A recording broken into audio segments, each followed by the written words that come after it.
Nous sommes réunis aujourd'hui pour établir un protocole en ce qui concerne l'établissement d'un document unique. Maintenant, peut-être que je mette mon micro. Donc, je vous avais fait parvenir une grille atypique des risques potentiels que l'on peut rencontrer. Bonjour, je suis Emmanuelle Ferrand, je suis responsable actuellement d'une station Total sur Saint-Herblain.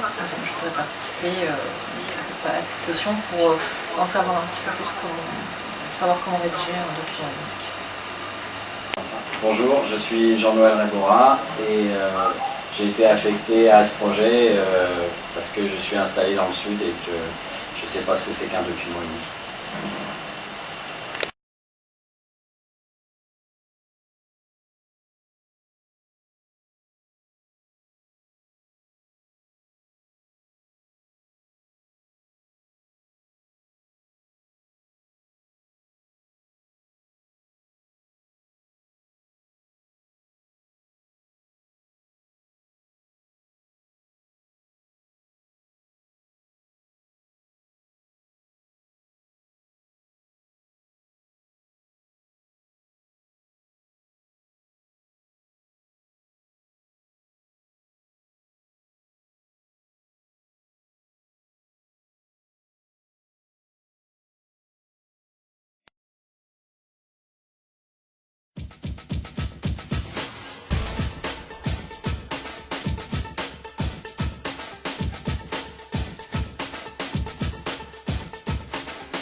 L'Union Travaux est une entreprise de travaux publics, 160 salariés, dont l'activité est principalement l'aménagement urbain. On travaille essentiellement pour les collectivités locales et territoriales.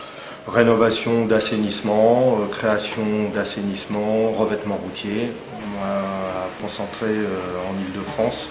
Du fait de notre activité, nous avons des chantiers itinérants. Les gens se déplacent très régulièrement, parfois plusieurs fois dans la journée. Le problème particulier lié à ces installations, c'est d'abord le confort des salariés, le problème des raccordements des fluides et le problème de l'autonomie. Après réflexion avec les représentants du personnel, nous sommes lancés dans l'acquisition de mobiles de chantier qui associent à la fois le respect de la législation, le confort des salariés et l'image de marque de l'entreprise. Dans le cadre d'un contrat de prévention avec la CRAMIF, c'est 5 mobiles de chantier qui aujourd'hui tournent depuis. Quand même pas mal de progrès, l'isolation, le frigo, l'eau chaude, l'eau courante et puis les vestiaires. Et la table intégrée, là, c'est quand même mieux qu'avant. C'est compact, au moins quand on va sur les chantiers, il y a tout qui est groupé au même endroit. Ça évite les changements, il y a quand même du mieux. Puis le chauffage en hiver, ça c'est quand même bien, le chauffage en hiver, c'est appréciable. Alors, est-ce que dans les vidéos que l'on vient de voir, vous avez pu déjà appréhender un certain nombre de risques potentiels ou avérés? Oui, et est-ce qu'on entend là ? Donc effectivement, ce document m'a vraiment servi parce que la liste est très exhaustive et m'a permis de répertorier des risques pour lesquels je n'avais pas forcément répertoriés, donc notamment les risques de chute ou d'autres types de risques. Et ce document m'a servi en fait à élaborer un document plus complet que celui que j'avais pu élaborer auparavant. Moi, j'ai l'impression que le document m'est parvenu un peu tard et vu le travail que j'ai dans la station, je m'excuse, Monsieur Quintin, mais je ne suis pas arrivé à tout faire. Effectivement, comme ma collègue, il y a 2 ou 3 choses que je ne connaissais pas. Mais enfin, tout ça, c'est un peu du bon sens, donc je me dis que c'est avec vous peut-être que je vais mieux apprendre. Par rapport à votre liste, on n'a pas vu s'il y avait ou pas les habilitations ou les autorisations préfectorales.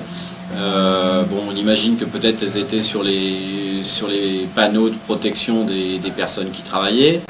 Alors oui, moi effectivement dans la vidéo j'ai remarqué également la présence de tranchées avec pas forcément de barrières devant qui pouvaient présenter un risque. Le fait d'avoir une grille avec un certain nombre d'éléments pré-digérés, si je puis dire, vous a fait réagir et vous a aidé quant à l'analyse d'un événement dont vous ne connaissiez pas l'existence il y a encore quelque temps.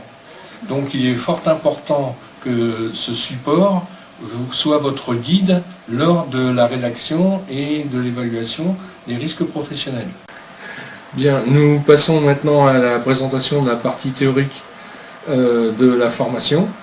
Cette partie théorique, je vous signale qu'elle est la base par laquelle chacun va pouvoir s'étalonner. Et il est très important que ce soit suivi.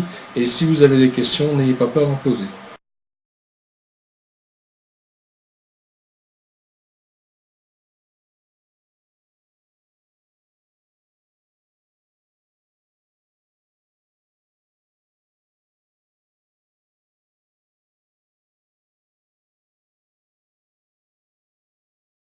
Maintenant, on va voir quelques situations atypiques qui vont vous permettre de renforcer un peu votre appréciation.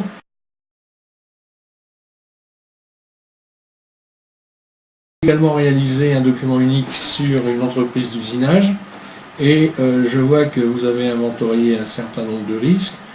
Est-ce que la grille que je vous ai remise aurait pu vous aider à identifier d'autres risques ?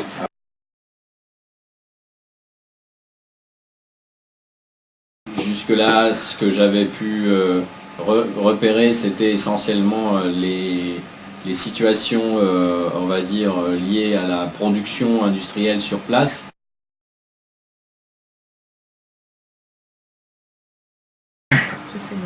En ce qui concerne la fiche numéro 2 sur une entreprise de grande surface, oui, vous avez identifié un certain nombre de risques.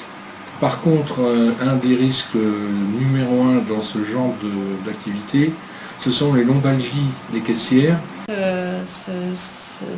J'avais pas répertorié ce type de risque qui effectivement est dans la case numéro 3 du document que vous nous avez fourni.